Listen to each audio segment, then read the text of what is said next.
Hey everyone out there, mine's a Shine Space. As many of you probably already know, there have been a lot of YouTubers that have been recently leaving the platform to pursue something else or just move on with their lives, which is totally a fine thing. It is sad, kind of to think about. The most recent one was like MatPat with a game theorist when he made that video saying, yeah, I'm done, this is really hard, but I'm ready to move on.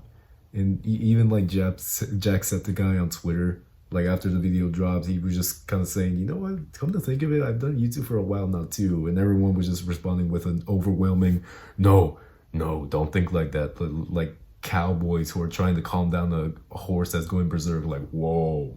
At this point, it seems contagious because some other YouTuber just goes, you know what, I'm done, I'm ready to move on. And that's proven right here.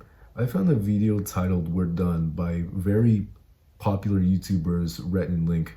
Rhett and Link are just very well known for their series Good Mythical Morning, and just hearing that, seeing that title of video We're Done just made me think, oh my god, another big YouTuber is about to leave the platform, and it's just going to be added to that soon to become long laundry list of more YouTubers that are about to leave, I feel like.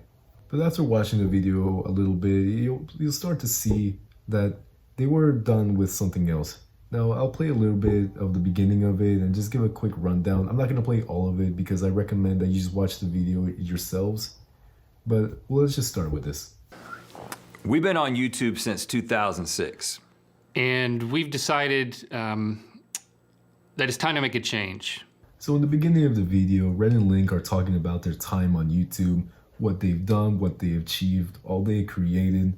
And many people, upon seeing this, myself included, would believe that this is just setting the tone for the whole rest of the video. Just very hands down, and it'll be emotional, very connected as a way of saying goodbye. And, you know, even like people hearing that their favorite YouTuber or favorite anything is just about to quit doing what they like love seeing them do forever is not easy news to cope with. I mean, as ridiculous as it sounds. Like if tomorrow I heard that Markiplier was just gonna say, all right, you know what, Mark of Farts, I'm outsy. Later, bitches, or whatever. I'd probably go crazy too, like all these other people, just like getting on the ground and hitting my hands and legs up and down like I'm having a child tantrum, just being like, ah, kill me now. It would not be easy news to deal with because a lot of people grew up watching those guys. I mean, it's part of their childhood, like mine being Markiplier. But you know what they say, time heals all wounds, and this is especially true here because in just like a couple of minutes, you're gonna see that we're like working very effectively. Once Good Mythical Morning really started taking off, it became harder and harder to justify taking all this time and these resources and putting it into one solitary video that might just get a little bit more views than an episode of Good Mythical Morning. And we didn't stop having big, ambitious ideas. We just kind of convinced ourselves that we needed to take those big, ambitious ideas and we needed to drive across town and try to talk some TV network executive into letting us make the big, ambitious thing that we wanted to make. Writing television pilots, developing television series, and pitching those starring us. And the response that we got back was, you guys aren't the right fit. We did land a TV show a couple of years ago, and what we quickly learned was that we had to make that show for the TV network's audience. So the original vision of what the show would be in our minds had to morph for that audience, and then I think everybody was counting on that we were bringing you along for the ride. It wasn't everything we hoped. We didn't make the show that we wanted to make. So at this point in the video, Rhett and Link are talking about how they were feeling about the content they were making and wanted to do something a little bit more ambitious. And before I continue, I just want to quickly point out, whenever Link starts talking, Rhett in the left, he just starts staring you down really deeply into your eyes like a father who just walked into your room just to look at you all stoically and say nothing and then just walk away. I just thought that was kind of silly and goofy. But anyway, the main point they were trying to make was that they wanted to do this project, a TV series of their own. So they went up to a TV executive, I don't know which one, they don't mention that, and they would just get told, no, you can't do this project. You're not the right fit. And they would mention that they wrote a book that did well, New York's bestseller or whatever. But still, after like persistence and persistence after more like pushing to make the show, with them being the actors and then just them saying, okay, we won't be lead actors on it. It's just repeating no, no, no. And I feel like,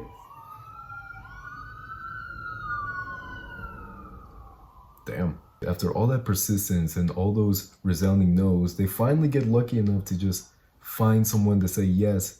But they say that, well, you're gonna have to change this for us. Pretty much saying that this ain't gonna be about you. Your show is gonna belong to me, and it's gonna be for these people. And it's just like they're just gonna have you on the leash. I used to work in a refinery, and I knew this guy.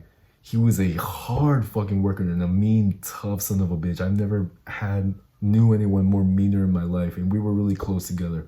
And after work, after talking to him, he started talking about how frustrating it was, and how not only frustrating but miserable it is to try for him to like be trying to do his job, but having obstacles like being these people just trying to stop him from doing what he is supposed to do. And at that point, while he was telling me this very deep thing that he never shared with me before, he started to break down. It showed me so much of frustration that I've never seen come out of him before. And it was because of this feeling of being held back by like all these people. There is nothing more frustrating than that. Feeling like what you want to do just can never be achieved because you just have these people just trying to hold you back and keep you down. In this case with Rhett and Link, it's just exactly, it was just going up to me like, no, no, no, no, no, no, no, no, no, no, stop, stop, stop, stop, nuh-uh. But nobody likes being told no all the time when they want to try and do something. And this is a point that Rhett and Link make, and where they say that, you know, we're actually done with all this like high-tech business, these TV executives, you know, we think that's cringe. So we're gonna do this, which I know I just spoiled there, but I actually wanna, like, I'm feeling really tired right now, so I'm gonna continue this video in the morning. The bottom line is that we've spent a lot of time asking for permission to make the thing that we want to make, and we are done. We're done. We are leaning in to our audience. The only thing that we're stopping doing is asking permission to make the thing that we want to make. We're stopping trying to figure out what people want us to make and just deciding to make the thing that we want to make. We're stopping asking permission to be ourselves. Shining from the future here, not feeling so groggy as last night. With high energy in the morning wood, you play your cards right, I'll eat your ass. So I mentioned before how they were saying they weren't really done with quitting YouTube. They were just done with getting told no all the time. So they go on to say that they're just gonna make this thing that they want to make anyway. Just do it for themselves, which I think is a very good thing to do for them. You know, despite the fact how corny that sounds, because that kind of lesson is told everywhere, like in a Darman video. Man doesn't live to be himself, lives to regret it. They go on to mention how if they make this show just by themselves, they may lose more than they'll profit from. Though if you're only looking at this project from just a financial businessy standpoint, you may think, well, yeah, this is stupid, it shouldn't be done. But at the same time, this is something that they want to do and really want to realize and just create, because they go on to mention how YouTube is a platform where you just do what you like to do, and that's it. It shouldn't be like this whole like pissing competition of like, I can do better than this guy, and everything just like I gotta be better than the next. Now I have to say, I didn't actually watch the full video from start to finish. Number one is because I thought I might just spoil it and it would just suck. And number two is that later on in the video, it started to seem like they were talking mainly to their own audience.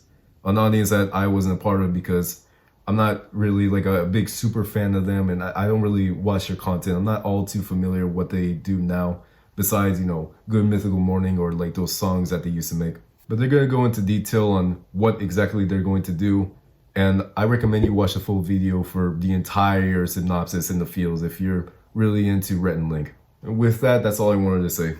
Thank you everyone so much for watching. My eyes are Shine Space. I'll see you in the next video. Bye now.